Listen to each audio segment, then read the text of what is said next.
Bismillahirrahmanirrahim. Assalamu alaikum and welcome to Newsroom. I'm your host Omar Khalid. But today is the 12th of September 2024 and these are the stories that we will be highlighting during the course of the show. We'll begin with the 23rd meeting of the ministers of the Shanghai Cooperation Organization member states that are responsible for foreign economic and trade activities that happened today. Pakistan hosted this very important meeting, and of course many important things were highlighted, were discussed, whether it be trade relations, economic relations, how to bolster them, how to what are the lacunas and how to bring them in the right direction. Our Commerce Minister also highlighted different aspects of Pakistan's economy, and so did other people who also addressed this meeting. The whole ambit of this is to bolster economic and trade cooperation amongst the SCO states and also understand each other's issues when it comes to trade and economy. This is going to be our first segment. Our second story, ladies and gentlemen, concerns the Israeli war on Gaza. Today is day 341 of that. There are many important things, whether it be the casualties that have surpassed 45,100, around 45,118 till last reports came in. 925,125 people have been injured so far, but the real numbers are in fact going to be quite different whenever this war ends. Also, the Israeli forces continue to pound on United Nations run shelters, whether it be education institutions, whether it be hospitals or whether it be other institutions. This time it bombed a United Nations operated school known as Al Jawi, and this is for the fifth time that it has bombed the school, and the resulted casualties are 18 killed and wounded include around 6 UNRWA staff members as well. There has been worldwide condemnation of this, but Israel has a very different story to say. It says that no, it is trying to pound those areas where the so-called Palestinian extremists, you call them Palestinian fighters, are hiding and are being sheltered by other Palestinians. I fail to understand the perspective of this, and this and more will be discussed in our second story. Then we are going to talk about the 59th martyrdom anniversary of majorazizbhatti Shaheed, and of course the legacy that has been left by majorazizbhatti Shaheed Saab, and the message of course on his 59th martyrdom anniversary came from all quarters, whether it be from our armed forces, whether it be from our president and our prime minister, and of course there is a unison of the statements that have been made, and that of course is on highlighting the importance of our defense forces and how they have been paramount in defending our country, our land against all enemies. And finally, we are going to talk about researchers that have unveiled a robotic leg, ladies and gentlemen, that is powered by artificial muscle. Now they have previously also made robotic legs, but not this way. This time they are trying to achieve some kind of imitation of how the human leg works as well, and it's very interesting to note. We'll be highlighting that in our second segment. Let's begin with our first story, and that concerns the 23rd meeting of the ministers of the SCO member states that are responsible for foreign economic and trade activities. We've been joined by two guests. Let me introduce them to you one by one. In the studios, we've been joined by Zartasha Inayat. She's a research economist at Prime Institute. Thank you very much, Zartasha, to have joined us. And online, we've been joined by Dr. Talat. He's the director of China-Pak Study Center at the ISSI. Thank you very much, Dr. Talat, to have joined us. Dr. Talat, I'll begin with you. How important is this meeting of the SCO member states responsible for foreign economic and trade activities, and what has been achieved today during all the different discussions that were held, and what can be done under the ambit of this very important meeting? Thank you, Omar, for inviting me on the important topic of today. We had a meeting of Minister of Trade and Commerce, which is in Pakistan, which was chaired by and this meeting is very important because it is preceding the meeting of Council of Head of Governments, which is scheduled in October this year. So I think this is a run-up to that meeting, and this meeting, which is necessarily focusing on trade cooperation between SCO's member countries, which are about 10 members of this regional integration arrangement, which is very important. I think which is this SCO focuses or covers about 80% of Eurasia's landmass, which is world's largest organization by that standard. All right, Dr. Talat, we will get back to you, but let's go to our guest in the studio, Zartasha. How important is economy as a subject for the member countries of the SCO, and of course Pakistan included, and how do you see meetings such as these to enhance trade relations amongst these countries? So basically, Pakistan being the one of the 9 member countries, Pakistan can definitely explore trade potential with other member countries as well. And the meeting that was conducted, that was due today, and it explored trade potential of Pakistan with other countries, and it focused on the fostering the sustainable development and connectivity among the other member countries. So basically, if we look at the fact that SCO covers around 30% of the global GDP, we can see that there is quite enormous potential for Pakistan to explore its trade potential with other countries. Pakistan can definitely, resolve its energy and oil crisis with countries like Russia and China, which are energy, and other countries which are energy and oil rich countries.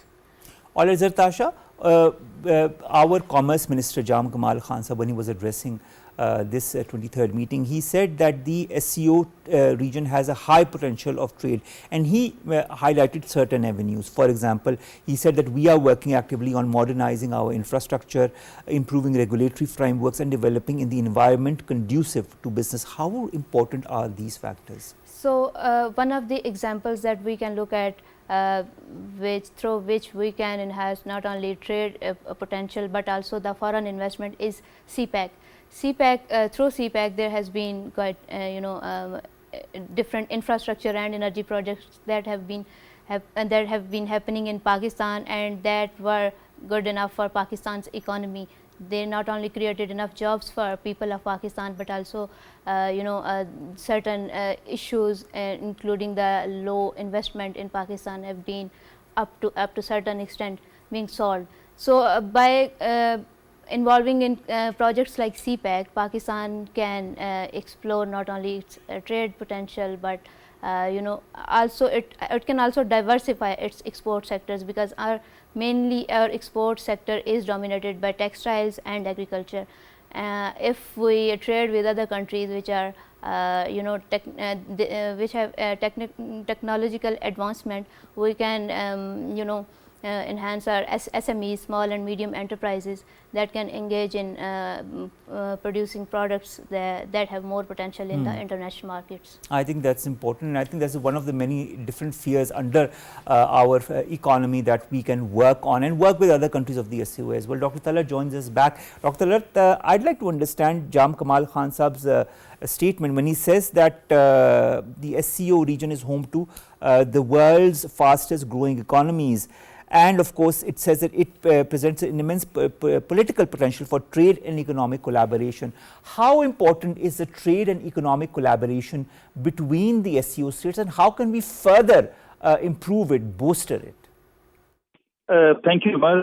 And as I was mentioning, that why this SCO regional integration arrangement is important, because it covers about 80% of Eurasia, and it's the world's largest organization, and which also covers about 2% of world GDP. Now look at the quantum of economy that the both countries, all the 10 member states, have potentially have.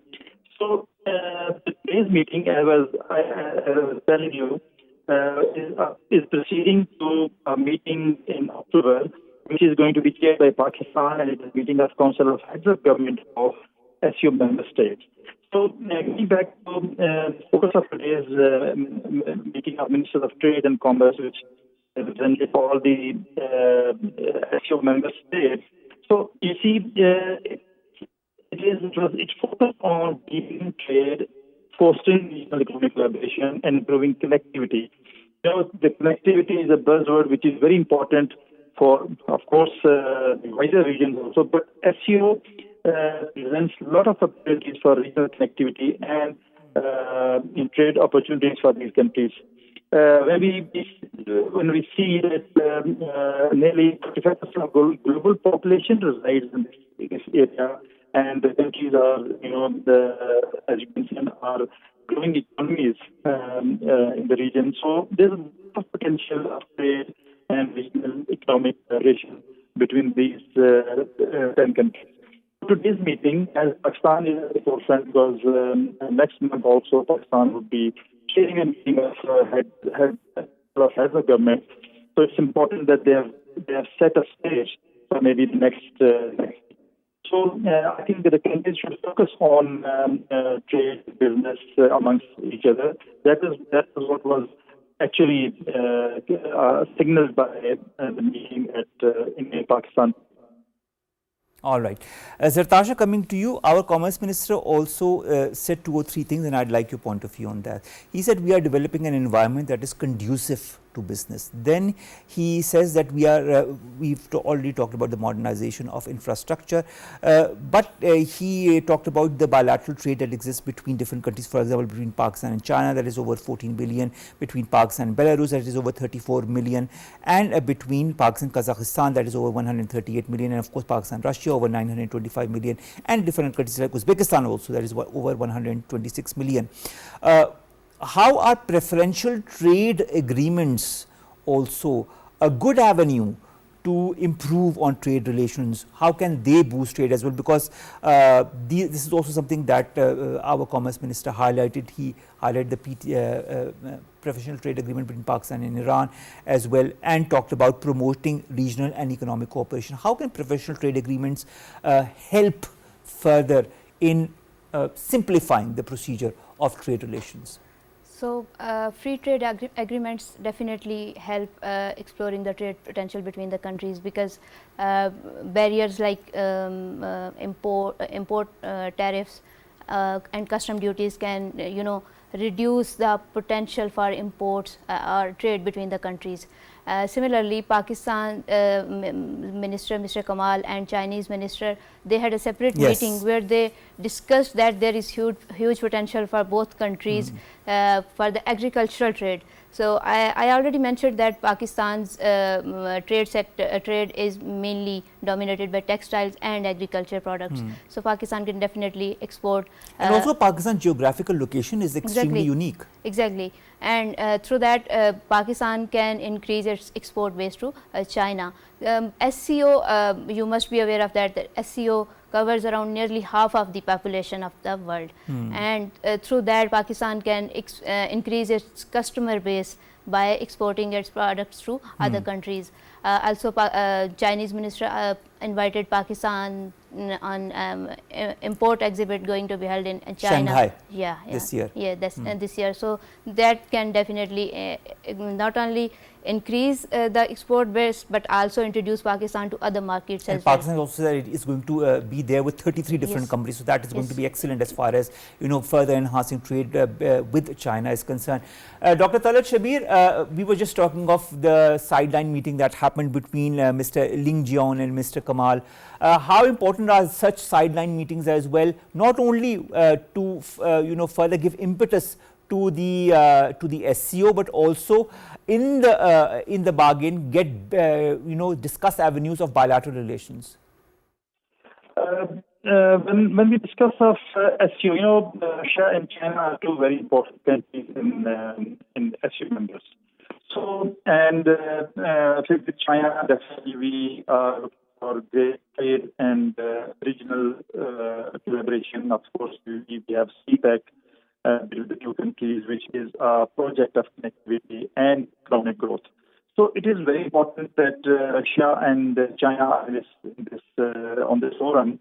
And definitely with China, we have a very special relationship, which is not only that they would like to help us in SCO fold, but outside SCO fold also we have great relationship with China.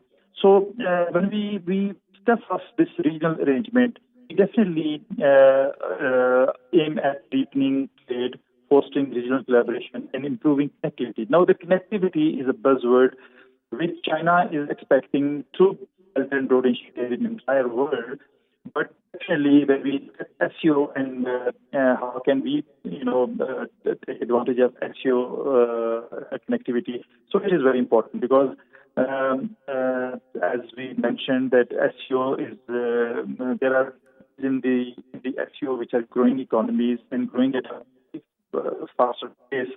So the countries who are struggling with their economy can definitely benefit from what you can potentially offer to all the member states. So directly with China, and of course, I'm also very supportive of Russia, our relationship with Russia and other countries, Asian countries in the before. Even for that matter, India, which is not very forthcoming because of our bilateral issues and frictions that we carry for a long time now. I think India, since India is also part of this organization, and we should look at having good ties with all the countries, all the member countries, and it is going to benefit 45% of global population. If we are able to change their lives, we are able to connect economies, we are able to do trade and business with each other, and improve our connectivity, and of course that adds to economic growth. So it is going to change lives of 45% population of the world, which is a great thing to even think of. So the meeting, not only that Pakistan would like to have bilateral trade with countries, as member countries, but definitely we would expect that SCO as regional arrangement, regional connectivity or integration arrangement should also help Pakistan to boost certain, or fulfill certain economic objectives of our country. All right. Coming back to Zartasha, Dr. Talat pointed out India. I'd like to add a little question on that. India's Deputy Commerce Minister Sunil Bharatwal also joined the SCO meeting via virtual address, in which he congratulated Pakistan for holding this very meeting. We all know that Pakistan has tried to send an olive branch for it to come on the table to discuss all the thorny issues, including Indian illegally occupied Jammu and Kashmir, all the issues that pertain to it. But India has always hesitated, and then of course its policy towards Pakistan has been nothing but hard line. Do you feel statements such as these are a breath of fresh air in all of this context of Pak-India relations? Definitely, although the political tension between Pakistan and India has always, hampered the trade potential between both of the countries. But both countries can mutually benefit from trade, because we are literally neighbor countries, and there could be low cost of transporting goods from one place to another. True. And given that India is one of the growing economies, Pakistan can definitely benefit from the IT related products, and India can benefit from the other side as well. Similarly, Pakistan has also extended invitation to PM of India for the summit going to be held next month. So we do hope for the best that there is. Of course, that is true, and we wish all the best for all the SCO countries. In fact, SCO is an organization that can strengthen itself, and it is a win-win situation for all the countries that are member of the SCO. Final question to you, Dr. Talat, Shabbir. The outcomes of this meeting, of course, are going to be reviewed during the Council of the Heads of Government meeting that is going to be held in Islamabad next month between the 15th to the 16th of October. How important is this meeting as a precursor to this very, very important Heads of Governments meeting that is going to be held next month? Dr. Talat? Dr. Talat, can you hear us?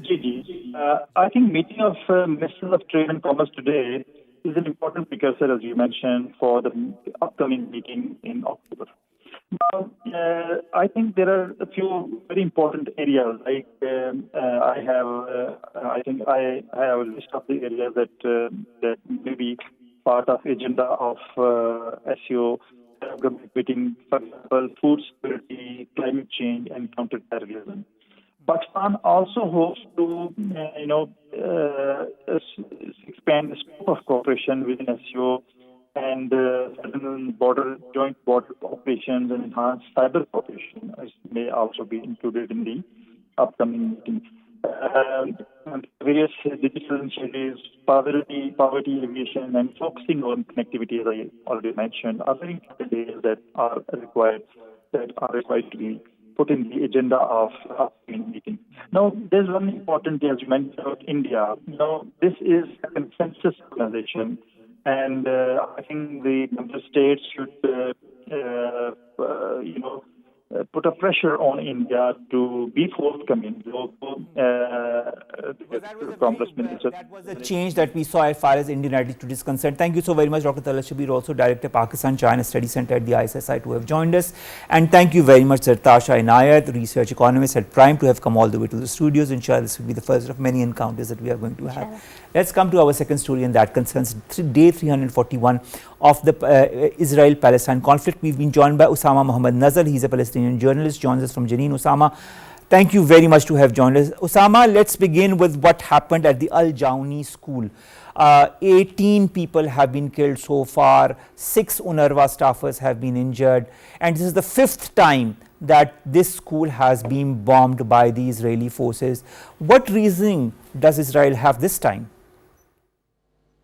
Yeah, you're right. This is the 5th time that Israel is targeting the Palestinian schools in Gaza for 2 purposes. The first purpose, in order to murder more Palestinians who are living in these schools as safe shelters, because most of the schools in Gaza are schools for the United Nations agency, UNRWA, as most of the Palestinians in Gaza are refugees from the towns and the villages of 1948, when they were expelled from their homes as Israel was established at that time. So Israel is killing more Palestinians as these schools are overcrowded with Palestinian families, Palestinian children, women, and elderly. And the second purpose is the epistemicide process, which means that Israel is destroying the Palestinian educational system and the whole knowledge and learning process in Gaza, depriving hundreds of thousands of Palestinian pupils and students of their right to attend schools. Omar, school started in Palestine 3 days ago. The students in the Gaza Strip were not able to attend their classes and to join their schools because these schools were fully bombarded. So Israel is ending any feature, any landscape of life for the Palestinians in Gaza. That's why it is targeting more and more Palestinian schools. All right. We are also joined by Dr. Maleeha Lodhi. She's a former ambassador to the United Nations. Dr. Saiba, thank you very much to have joined us. Dr. Saiba, this blatant violation of human rights continues by Israel. This time I was just talking to Osama about this school that has been bombarded for a 5th time, a United Nations sheltered school. There is no ambiguity in the fact that there is a certain agenda of the Israelis to kill as many Palestinians as possible. What is the tipping point? When will this all end in your point of view? Understanding diplomacy like you do, how do you foresee the next coming weeks and months? Well, first of all, I think what we're witnessing for the last 10, 11 months in Gaza is genocide. It's ethnic cleansing, and you're absolutely right.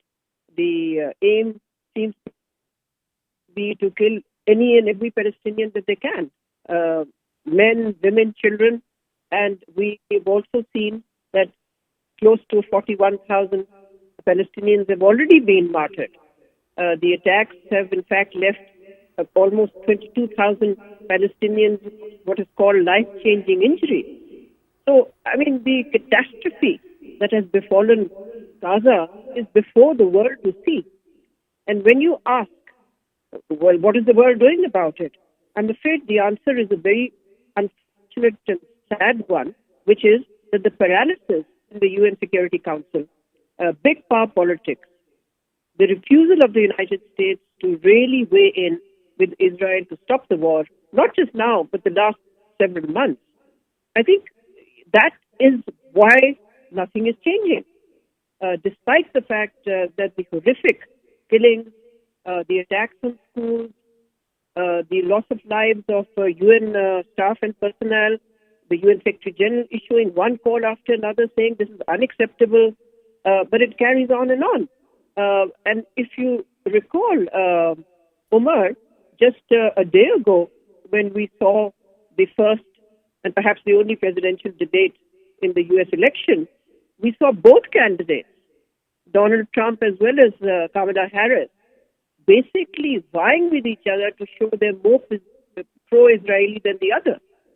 So really, this is a very, very tragic situation, but it also sheds light on what big power politics does to tragedies like these, and how the United States has just not just turned its face away, but it has been arming Israel. It has been, and that means encouraging Israel to carry on with what it's doing. I totally agree with you on that. We'll return to you. But Osama, I'd like to understand a statement by the World Health Organization that says 1/4 of those who've been wounded in the injuries since the 7th of October last year, and that amounts to around 22,000 people, have injuries that they will not be able to come out of.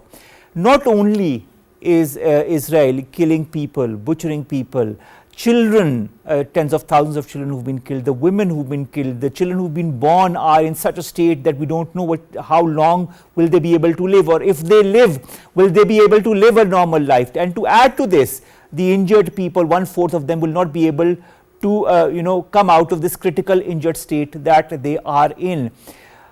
Are you not only destroying Gaza, but also the future generations, or any bright light for the coming decades in Gaza?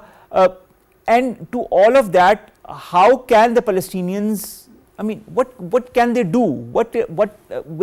Can they move? What is their right now?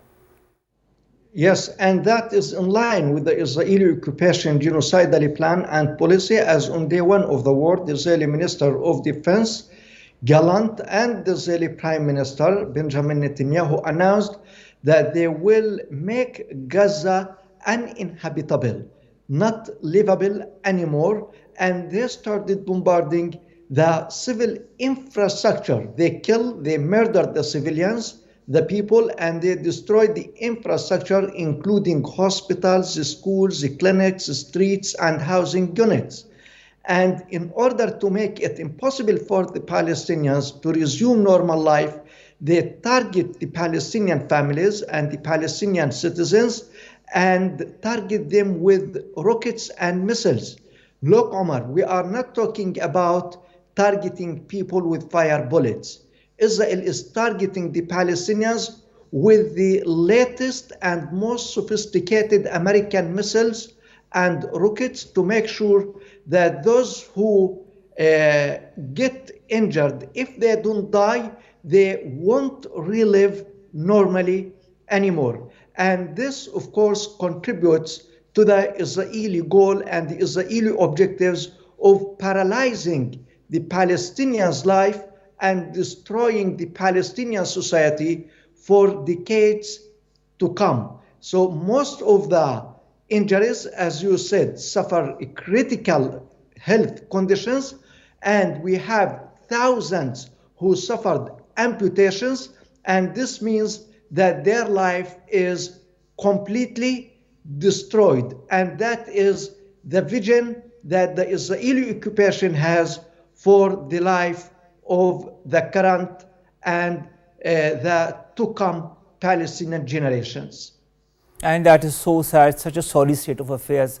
I mean, we don't know what to do under these state. We can only talk about it. Stay online with us, Osama. Dr. Maleeha, Hamas says that it is ready to implement the US proposed UN-backed truce plan without any new conditions from any party. We all know how long this ceasefire, this peace proposal, this three-phase peace proposal proposed by Joe Biden has been in the works. And to date, the number of times that the Palestinian side has said it is ready to sign on it, and the number of times that Israel has shirked from it. What is the future of this peace deal? Well, what is clear is that Israel and Prime Minister Netanyahu don't want the war to end. They're not interested in a peace deal.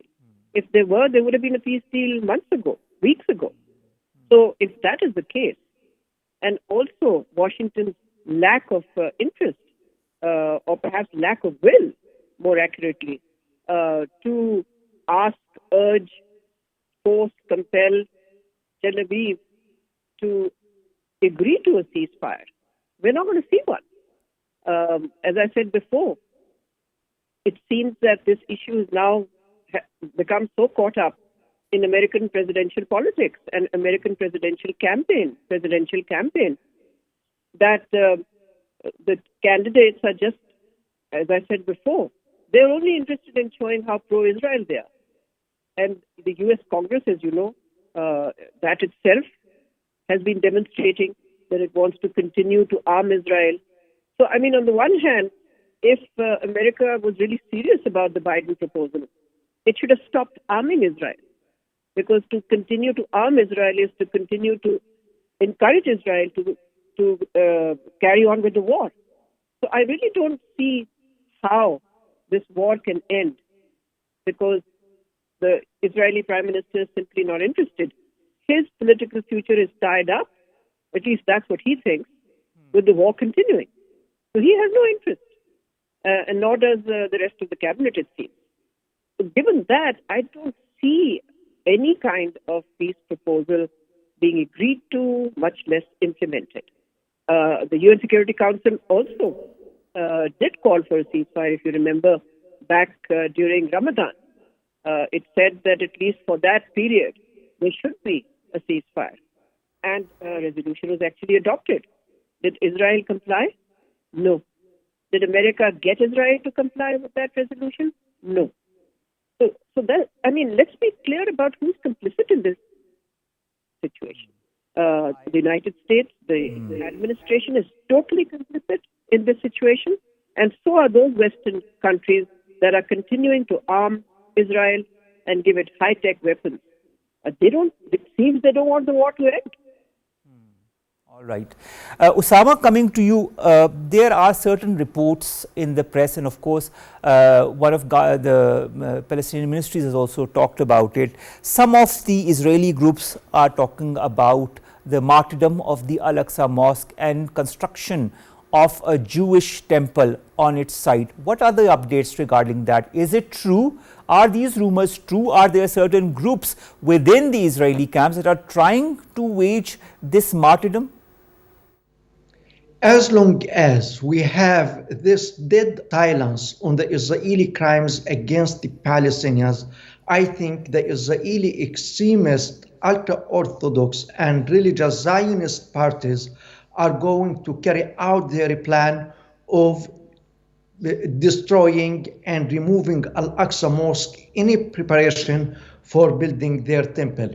Israel is considering the current situation that it has. It believes that it killed more than 41,000 Palestinians in Gaza.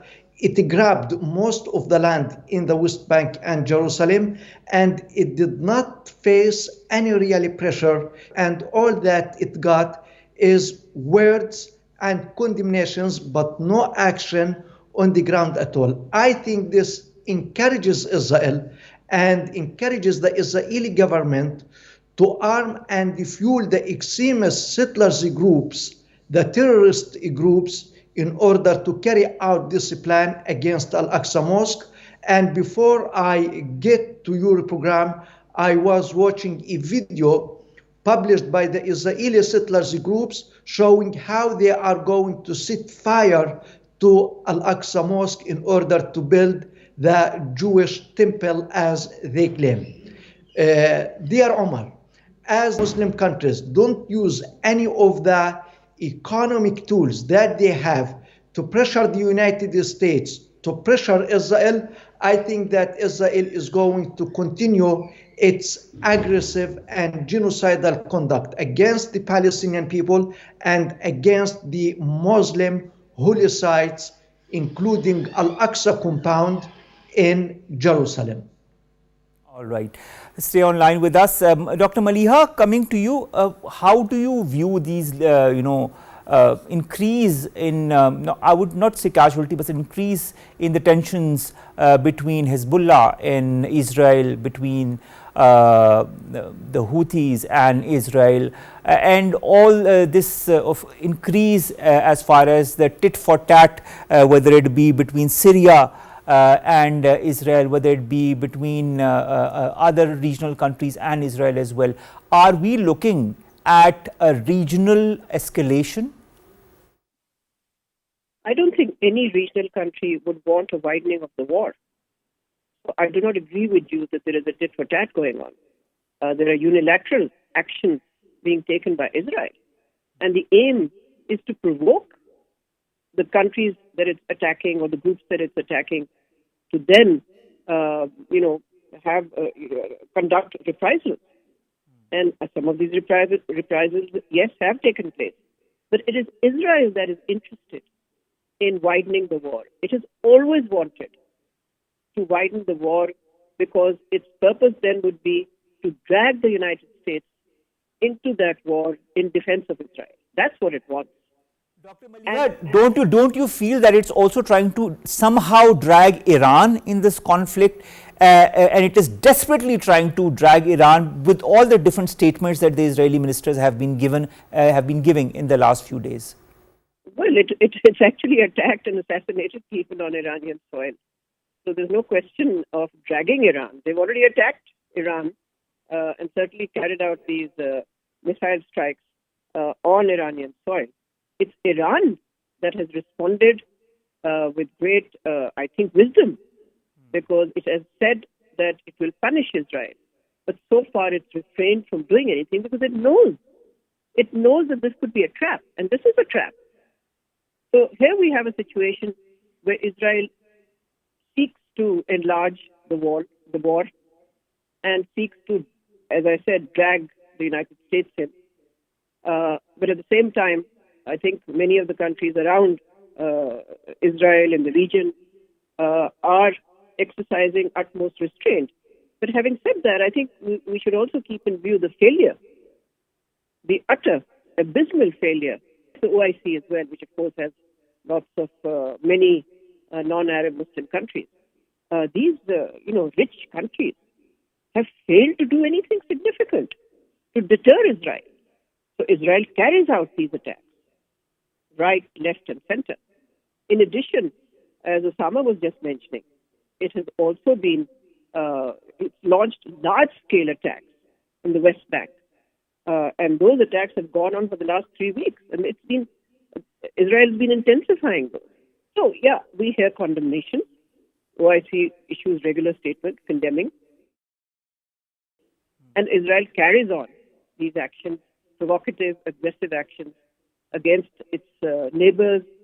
But at the same time, Dr. Maleeha, you talk of other organizations. The fact is that even the United Nations is helpless when it comes to this, despite a UNSC resolution that the US says is unmaintainable, non-maintainable, and all the pressure that the UNSC Secretary General is putting on. Nothing is happening. So the biggest organization has done whatever it could and to no avail. Thank you very much, Dr. Maleeha Lodhi, to have joined us. Last question to you, Osama. And Osama, I'd like to understand what the latest situation in the West Bank is, and also what is the situation as far as the hospitals in Gaza is, because we all know about the Indonesia's hospital and we also know about the Kamal Adwan hospital in Bethlehem. What is the state of these hospitals? Are they still able to run properly because there is a shortage of fuel? Concerning the situation in the occupied West Bank and Jerusalem, Israel started its escalation against the Palestinian cities and refugee camps, calling its military genocidal campaign the summer camps against the Palestinian cities and refugee camps in the West Bank. It started this campaign about 2 to 3 weeks ago, killing about 50 Palestinians until now and injuring hundreds others, destroying almost most of the infrastructure, especially in Tulkarem, Jenin, and Tubas. the Palestinian cities in the northern part of the occupied West Bank, and it is expanding its campaign against the Palestinians here where I live in the occupied West Bank, and allowing more settlers violence and settlers attacks against the Palestinian agricultural and shepherds communities in the southern part of the occupied West Bank, which means that Israel has an all-out war against the Palestinians who are under the Israeli occupation, which means that Israel is expected to provide the protection for them, not to murder and attack them.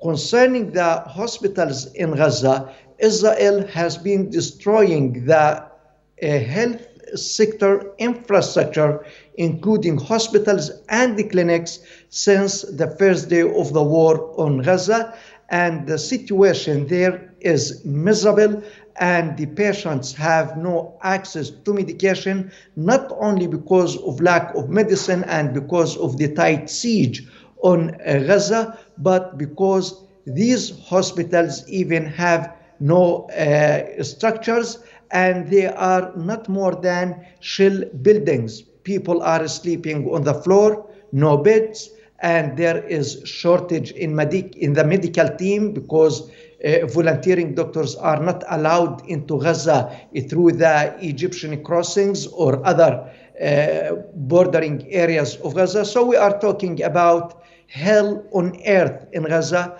life that no human being can imagine. Really, what the people in Gaza are... I mean, I totally agree with you on that. It is hell on earth at this moment for the people in Gaza, for the people in the West Bank, for the people in all of Palestine. And our prayers are with all of you, and we hope that some kind of solution comes to this. We can only pray and hope that the world realizes the importance of going towards a resolution to this issue. Thank you very much, Osama Mohammed Nazzal, Palestinian journalist, who has joined us live from Jenin for this very important update on day 341 of the Palestine-Israel conflict. Finally, two stories. The first concerning the 59th martyrdom anniversary of Major Azizbhatti Shaheed that has been observed, in fact, today. He joined Pakistan Army in 1950, was commissioned in the Punjab Regiment during the Indo-Pak War of 1965 as a company commander in the Barki area of Lahore sector.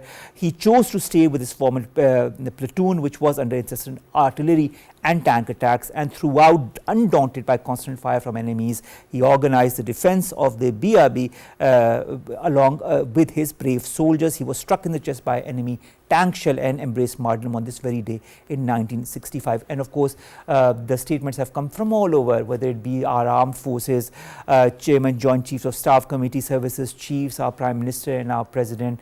And of course, we bow down to the services rendered by these brave Jawans for the defense of our motherland. Finally, ladies and gentlemen, researchers have unveiled a robotic leg that has been powered by artificial muscles, artificial electro-hydraulic muscles, which enable it to navigate diverse terrains with greater ease and efficiency compared to traditional motor-driven designs by mimicking the natural muscle movements of living creatures. So you see, we are coming slowly and steadily near to human movement. Researchers at the Max Planck Institute for Intelligent Systems and ETH Zurich have developed this robotic leg with artificial muscles, and it is inspired by living creatures, jumps across different terrains in an agile and energy efficient manner. So a good step in the right direction. Let's see what more we have in store, or they have in store for us. In fact, with that, we come to an end of today's newsroom. We'll see you inshallah tomorrow with news stories, segments that pertain to us, you and Pakistan. Stay safe. Allah Hafiz.